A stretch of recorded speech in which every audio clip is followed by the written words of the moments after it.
harapannya Pak dari PDIP untuk santri di pendidikan pesantren? Ya, kalau kita lihat dalam prosesnya secara historis kan itu diawali pada kampanye Pilpres 2014, di mana penetapan Hari Santri ini satu kesatuan dalam mata rantai pelurusan sejarah dengan lahirnya Pancasila, sehingga disitulah digali seluruh api semangat yang mendasari seluruh pemikiran perjuangan tentang Republik ini. Maka tadi kami jelaskan peringatan Hari Santri juga dalam pemahaman geopolitik, karena dari situlah juga Bung Karno mendapatkan suatu semangat bahwa kita mampu berdiri di atas kaki sendiri, menggalang seluruh kekuatan di dalam menghadapi kekuatan pemenang Perang Dunia Kedua yang ingin menjajah Indonesia kembali. Spirit itulah yang kami gali, sekaligus mengingatkan tanggung jawab kita pada dunia. Ada pesan-pesan dari Ibu Mega mungkin di Hari Santri Nasional ini? Tadi sudah saya sampaikan ada 3 pesan dari Ibu Ketua Umum.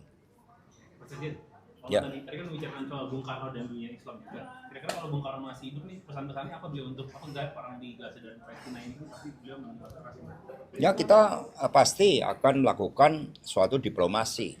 Di dalam disertasi saya rumuskan siklus geopolitik Soekarno, di mana kita melibatkan diri dalam berbagai persoalan global karena kemerdekaan ialah hak segala bangsa, maka penjajahan di atas dunia harus dihapuskan karena tidak sesuai dengan peri kemanusiaan dan peri keadilan.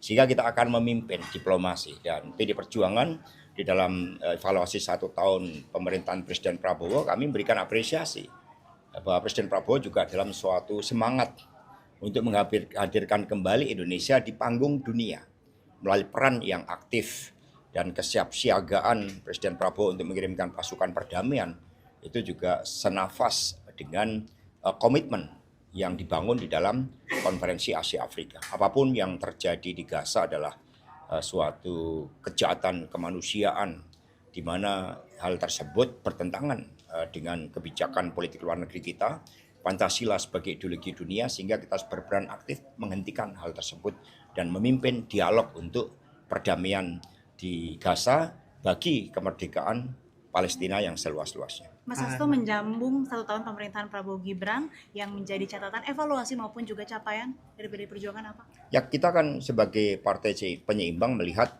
program-program yang bersifat kerakyatan, yang berpihak kepada rakyat, itulah yang kita berikan masukan, dan fraksi PD Perjuangan memberikan masukan secara komprehensif, kritik dalam evaluasi pelaksanaan yang perlu ditingkatkan, karena di dalam desain suatu kebijakan pertama harus melihat